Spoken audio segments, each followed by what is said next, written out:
Aloha and good morning, everyone. My name is Jürgen Steinmetz, joining you from livestream.travel in Honolulu, Hawaii. And with me today, we have a gentleman who's joining us, I believe, from Washington, D.C. or New York, not quite sure, Washington, Dr. Hassan Shahidi, and he's the president and CEO of Flight Safety Foundation. And Flight Safety Foundation is an organization that has collaborated in the fields of what it says, I guess, flight and safety. Tell us a little bit more and welcome, Yes, Hassan, to the show. thank you, Jürgen, and good to be with you, and thank you for the invitation. Flight Safety Foundation was founded in 1940s as a nonprofit for the sole purpose of advancing aviation safety globally and working collaboratively with NGOs, non-government organizations, governments, and industry to improve aviation safety for passengers and everyone. And we are in the business of advocacy for safety issues, in the business of providing information to passengers and traveling public, and in raising issues relating to a variety of safety issues and security issues, including conflict zones and coronavirus and things like that. Well, and you must be busy, must have been busy then recently with the situation ongoing, because it's a big question mark if you should really get on a plane or not get on a plane. And when I read through your press releases, you tell people actually it's okay to get on a plane. Well, you know, we have, since the outset of this pandemic, we have been working night and day across the globe, looking at all of the data, all of the information, even before any of these safety measures, such as masks and things like that, were in place. So we've been monitoring very closely what is happening, not just in the US, but as I mentioned, globally. And we've been looking at cases and looking at data and specifically what the airlines and airports have been doing in terms of the hygiene and all of the measures that have been put in place. And our analysis basically showed that that the risks are very low. And in fact, there are very few cases of verified transmissions on board aircraft. So we have concluded that for passengers, if you're flying, it's safe to fly. If you follow the rules in terms of hygiene and masks, and if you do that, you can have a safe journey. So you would probably agree with Paul Hudson we had on a show last week in regards to mask wearing. Paul has been fighting, I think, an FAA or FCC order what makes mask wearing really not mandatory but voluntary, even though it's enforced apparently by the major airlines, but it's not necessarily enforced by the no-thrill carriers in the United States. How do you stand with mask wearing requirements on an aircraft? We absolutely agree that you have to have masks, and in fact, all airlines are requiring masks, almost virtually all airlines. And we have published within Flight Safety Foundation, flightsafetyfoundation.org, if you look at that, golden rules. One of the first golden rules is wear a mask and follow common sense procedures in terms of hygiene. So absolutely, wearing masks is absolutely important. Now, when it comes to cleaning aircrafts, there have been a lot of stories on how to clean aircrafts, and I'm definitely not an expert in it, but you may be. With ultra red and other new modern techniques that could actually kill the virus, and it should be done between every flight. And then we heard stories it's not done in the US because it's simply not possible to do it. There's not enough time. Where do we stand with this? Well, first of all, I think viewers and listeners should know that onboard aircraft, there are multiple layers of hygiene and air quality protection. First of all, your listeners may know that aircraft are equipped with certain filters that are called HEPA filters, high efficiency filters, that are actually hospital operating room grade filters that capture 99.99% of all the particles in the air. There's fresh exchange of air every 2-3 minutes. The airflow within the airplane is vertical, which means comes from the ceiling and sucked down from the floor to minimize horizontal movement of air. And as you mentioned, there are hygiene and cleaning and disinfectant within the cabin. And so I think all of those things are working as a layered strategy, layered approach to minimize risk of virus transmission and kill the virus. If there But is one. isn't this different depending on the aircraft or the commercial aircraft better you fly? So what aircraft do you think you should fly that are safer than others? Is there a list All or is there an all experience with it? all modern aircraft are equipped. All modern aircraft, commercial aircraft, are equipped with these HEPA filters, and the things I mentioned in terms of airflow and all of that, they're all standard. Boeing, Airbus, Embraer, all these manufacturers have the same standards in terms of the functions and the technology. And we have been talking a lot about social distancing, and simply it's probably not possible to do and observe the social distancing 6 feet boundary. And now some say it's 10 feet, and others in Europe say it's 3 feet. So we don't really know exactly. Leaving the middle seat open was an ambition in the beginning. Now many airlines backing out and say, okay, it doesn't really make any difference. But what is your experience with social distancing on the plane? Right. So I think most airlines now, certainly in US and elsewhere, are adhering to that, keeping the middle seat open. And that's good for building passenger confidence, and it's more comfortable, certainly. And as much as they can, at least in the interim, that is being provided. But social distancing, whether you leave the middle seat open or not, is not achieved. Right. So because you have somebody in front, somebody in the back, and somebody across the aisle. So what the Flight Safety Foundation is saying is the layered approach is the best approach, which is wear mask, follow hygiene, wash your hands, don't touch your mouth and eyes. That the mask should be covering your nose and mouth, snug. And if you do all of that, you will be safe. For example, you may be in a ticket counter. You may be going through immigration, for example. You may be at the baggage area. So social distancing may not be achieved at every single point of the journey. So if you have this layered approach and just follow common sense, you're going to be safe. Now, uh, when you travel longer distances, for instance, here in Hawaii, everything takes longer. It takes 5 hours to get to the nearest point on the U.S. mainland. Is this increasing your risk altogether, taking a flight, let's say, from Hawaii anywhere to the U.S. mainland? So we haven't seen any evidence looking internationally at long distance flights, even 12 hours to 18 hours between Asia and Europe, Asia and elsewhere, where we have seen evidence that the duration has had any effect on the rate of transmission. So that, of course, this data is continuing to develop, but we haven't seen it. As I mentioned, the verified cases that we have seen, and in fact have been published in medical journals, are very few, 24 cases, and there have been on both short flights and long flights. Now, some airlines, or I think all of them across the line here in the United States, have cut down service tremendously out of safety precautions. And I'm personally don't understand why this is and what they're really cutting down. When I called United Airlines, I'm a 3 million-mile flyer with United, so I'm on the top tier with them for the rest of my life. And I asked them, so if I do take this flight to Germany, what I'm thinking about, and I go business class, I don't get any food. And apparently I don't get a lot of food. And why is cutting down service necessary? I mean, Yeah, wouldn't it be more fun to increase service so people feel more comfortable and can that's kill right. time better? That's right.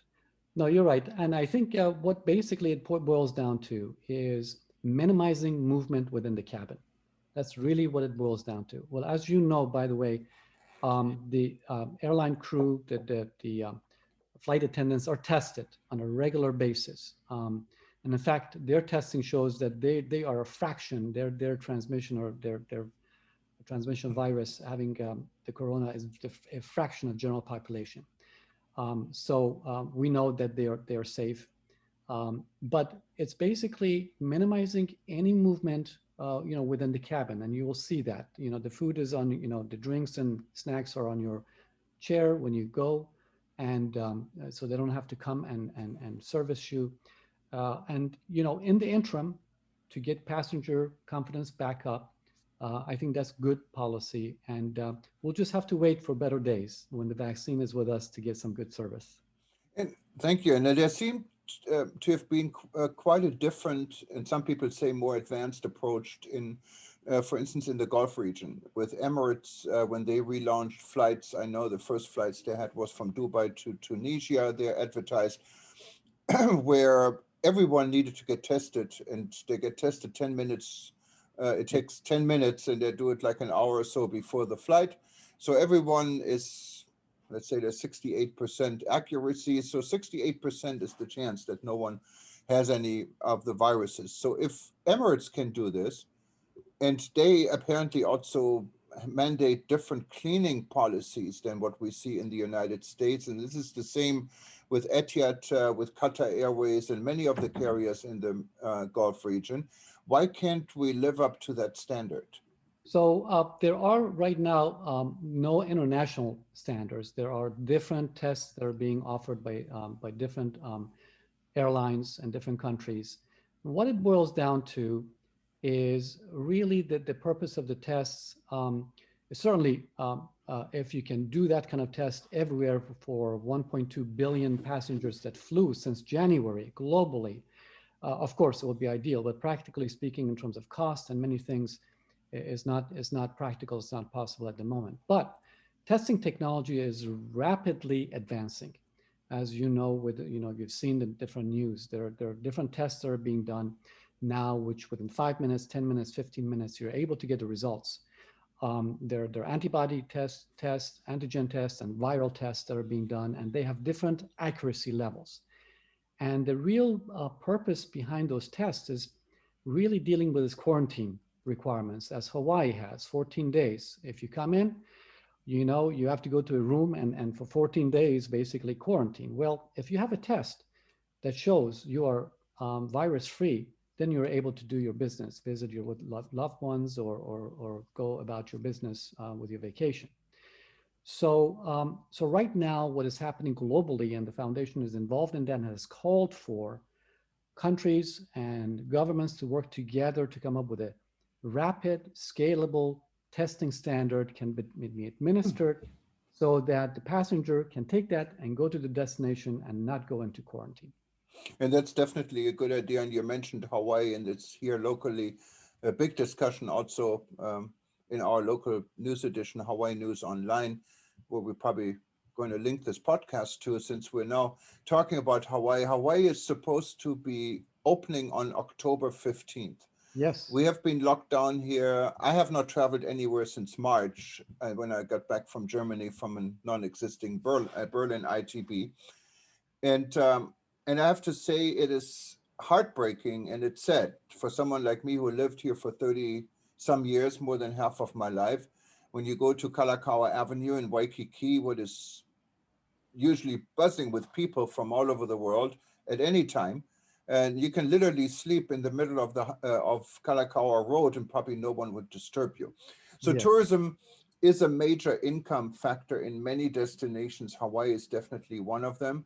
But then that means the people here in Hawaii, invested dearly, whether it's with money, when it's emotionally, to keep the state safe. And there's many different opinions. Should we really open up for tourism?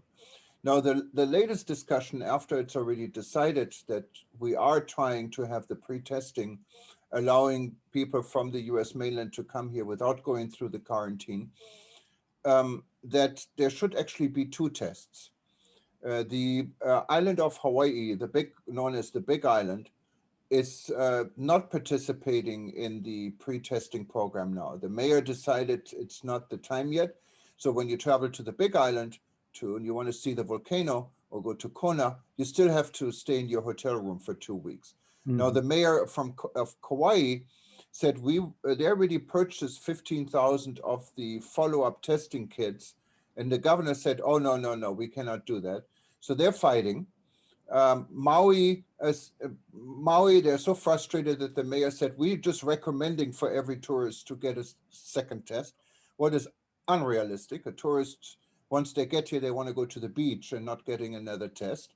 And here, Mayor Caldwell from Honolulu, who I talked to yesterday, said he would support a second test, but he Mhm. doesn't want to make it mandatory. Mhm. And so, where do you stand, and what is the second test, and where do you stand with having a second test? No, this is a very good idea, and it has to do with the incubation period, right? This is a 5-day, 6-day incubation period where if I go get a swab, a nose swab, um, uh, which is a viral test, and it takes 24 hours, whatever, to get the results.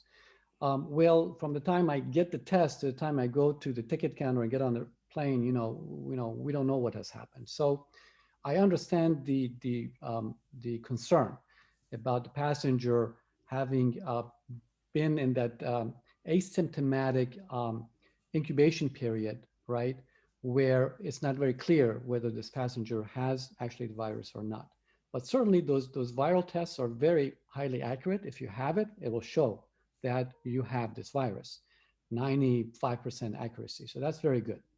Now, the point about a second test, which could be optional for passengers, is as you arrive to your destination, to Hawaii, that may be an antibody test that you take, that is very fast, 10, 15 minutes, and it will tell you, whether you're infected. And then you can use that to provide the government to say, I'm not infected and I can go do about my business. So that's really the conversation. We, the foundation, have called out globally for a robust and an effective testing regime, whether it's one test or two tests, a combination of two tests to deal with the issue of incubation. That's really what's at stake and what is being discussed. And we advocate following what science is saying in terms of how to make sure that you minimize maximize basically the idea of making sure that there's nobody's infected. Now, when I talked to Mayor Caldwell yesterday about the second testing and how he sees this, he made an interesting point. It is not like when you get, in this case, to Hawaii after you've maybe been tested 2 days before you left, and you get an immediate test. You get a test, and you have to actually wait a total of 7 days between the two tests to make it effective. Now, in order to make this effective, would you then recommend to quarantine for the time in between? Let's say you get a test, you travel 3 days later, you go to Hawaii. Should you be in your hotel room for 4 days, or should you walk around? Mayor Caldwell, I can tell you, thinks we should walk around. And if you had the virus, then we have contact tracers who can trace anyone, what is, of course, not realistic. Right. I would just say that we would want to have this policy informed by science. And I think, as I mentioned, the incubation period, that is the asymptomatic passenger who is not known whether this passenger has the virus or not. It's what science currently says is 5 days. So if you have a test 2 days prior to your trip, that's 2 days. A day of your trip, that's 3 days. Another 2 days, potentially being quarantined until your second test, that basically bookends, right, that segment. And by taking that second test, you then can say, I do not have the virus because you have now passed that incubation period. But I would again advocate, and the Flight Safety Foundation advocates, letting the science dictate the regime that's most effective and workable. Right. And so let's assume you had been tested, you get on an aircraft, but in reality, you're sick. You just didn't know about it. what should happen to the rest of the passengers? Are the rest of the passengers and the crew safe because they were wearing masks? Where do we stand with this? Well, so as I mentioned, we have been monitoring and looking over the past 6 months and at all of the data and all of the cases worldwide, 1.2 billion passengers traveling since January. And there was a period before March, even during March, where face masks were not even mandatory. That came later for many of the airlines. And what we've seen is that you do not have cases of of transmission at the airport or within the aircraft. There are just a few verified cases that have been published in refereed journals that have shown 2 or 3 cases early on in the pandemic. So what we believe has happened is with all of the hygiene and the systems that are within the aircraft and masks, a layered approach, you're basically you're minimizing the risk of transmission within the aircraft. World Travel and Tourism Council yesterday at a discussion we had, and you can actually find on the same livestream.travel and on rebuilding.travel, discussed travel bubbles. And one of the travel bubble I think they have talked about was between London and New York. Now, both London and New York are huge cities. A lot of people will have the virus. You cannot avoid it. So how can you have a safe travel bubble between such two major cities? Right. And I think that is exactly what is right now being worked by the United Nations ICAO body that is trying to come up with world standards of how to create those travel bubbles or corridors. And as you know, there are a number of players involved in this. And most important players these days are governments and the health organizations within each of the governments, not necessarily the Civil Aviation Authority, or in the US is the FAA, but the world, but CDC and other organizations. And they don't have to agree on the protocols of this travel to make sure that in fact, if we have asymptomatic passengers that are traveling in that corridor, that in fact through tests, pre or post travel test, we can determine if they have the virus, and if they have the virus, they wouldn't be able to travel. It's altogether, would you say going to more, if you wanted to travel, and I think we all do, we all wanted to travel, but if you do travel, we've talked a lot on rebuilding about domestic and regional travel. That means travel what may not involve an aircraft altogether or just a short flight. Is this a safer thing to do, or doesn't it really make any difference? I don't think it makes any difference. What we see with passengers through our surveys is that there are two concerns. Is it safe to fly if I go to the airport and if I get on an airplane? And second question is, when I get to my destination, am I stuck? If I want to see my loved ones, or if I want to be on vacation, am I going to be stuck? Those are the two main concerns. And most passengers and people are now concerned with the second part, which is the ability to do your business and go about your life when you get to your destination. And that is really now the focus of these travel bubbles and test protocols to allow passengers when they arrive to be able to to go and do their business. So that's kind of where what we're seeing and our analysis show. So maybe finally, there's been a lot of talk and a lot of initiatives in many parts of the world about keeping people in resorts. I mean, all-inclusive resort. I know Sandals, one of our good friends, Sandals Resort in Jamaica, has made this a mission to keep their facilities as safe as they can do under science and any standard, but is recommending, maybe directly or indirectly, for people not to leave the resort. I know even here in Hawaii, resorts on the island of Kauai had been trying to override the travel quarantine requirement as long as people stay in resorts.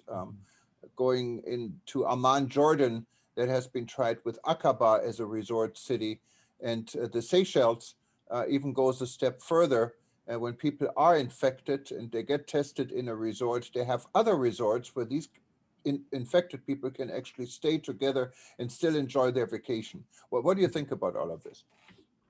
Well, I'm not sure if have expertise in resorts. My domain is air travel, but I see your point, and I think that as we go down this path, I think that we need to create an environment and protocols to make sure that we manage the virus and we don't end up having transmission of the virus.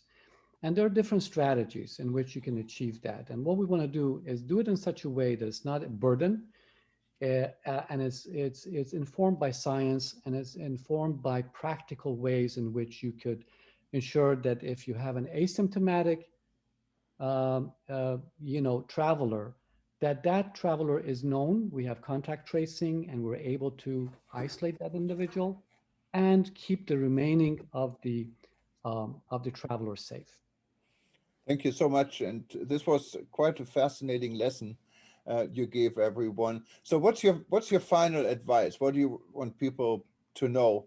Where we're going to go from here with the aviation industry? Well, I think that, as you know, there is a big impact on global aviation, and the resurgence of some of these hotspots around the world, as you have seen in the news, is not helping the situation. Um, and some of the airlines are struggling. And so what we want to see is hopefully very, very soon a vaccine that would be available to everybody on a wide scale. And meanwhile, for travelers that need to travel to see their loved ones or go to a vacation, if you follow the golden rules that we have published on our website, which is common sense, including wearing masks, you will have a safe journey, and you can go and visit your loved ones. Dr. Shashidi, this was very interesting. Hopefully, we can hear from you again very soon, and so you can keep us updated about what's going on with your organization, with the Flight Safety Foundation, and the aviation industry in general.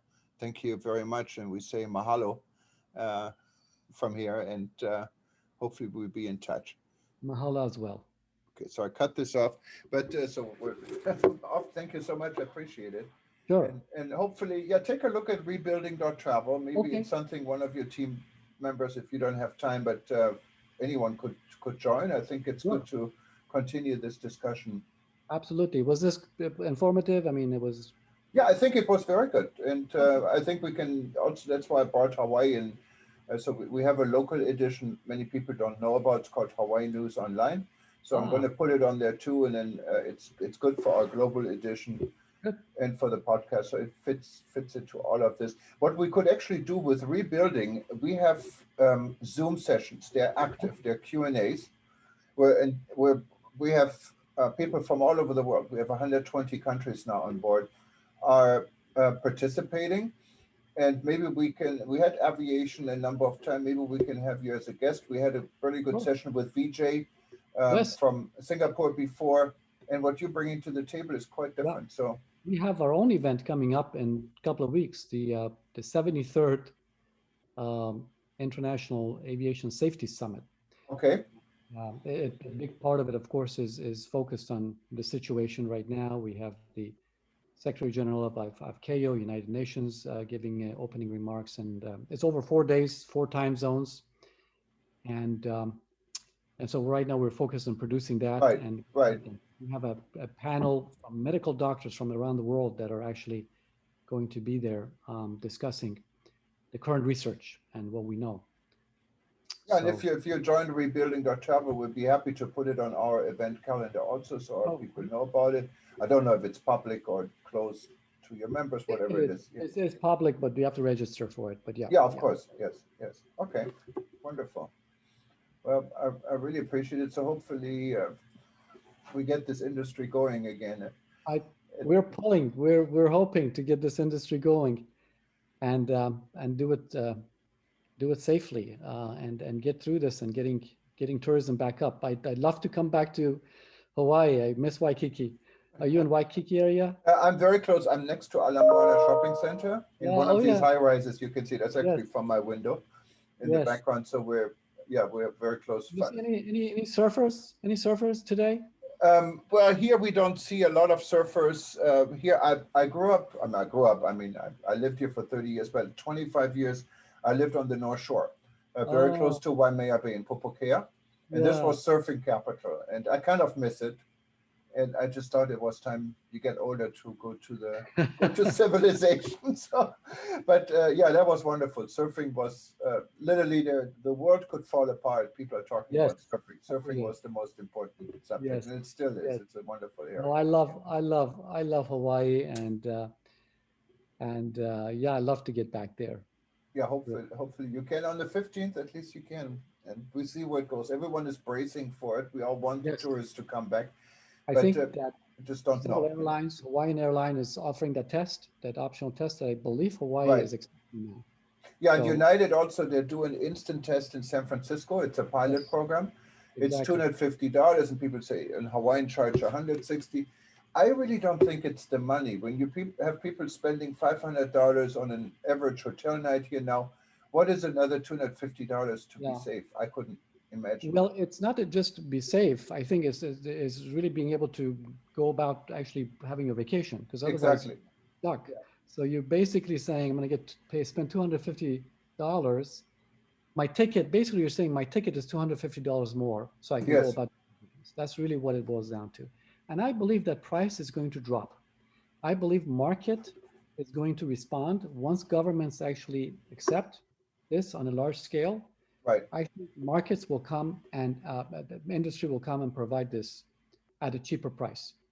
Yeah, and, Um, and it probably would, yeah. But if you look, the danger is I've been involved in a lot of other crises, the tsunami crisis. I was on the um, committee in Phuket at the time. I worked with the Bali crisis, and the big mistake many businesses did, specifically in Bali way back at the bomb attack, is to lower prices. So you have a five-star hotel selling $10 more, almost the same price as a two-star or three-star hotels, what yeah, is mostly family owned, and then they all go belly up. So I hope this is not happening here. I hope we can keep our prices standard and maybe more invest in getting business back. Maybe cover this test for people who stay with you. Things like this. I would say that I really believe that once you have Hawaii accepting this, that I think you will see that test price go down. It'll be quicker. You can do it at the airport. You don't have to have a medical professional doing it, et cetera, et cetera. I really do Right. believe. Um, let's hope for that. Yes. Well, thank you so much, and Thank you, good Jürgen. luck, and hopefully we'll be in touch. Yes, for sure. Great to meet you. Take care. Okay. Thank you. Bye bye.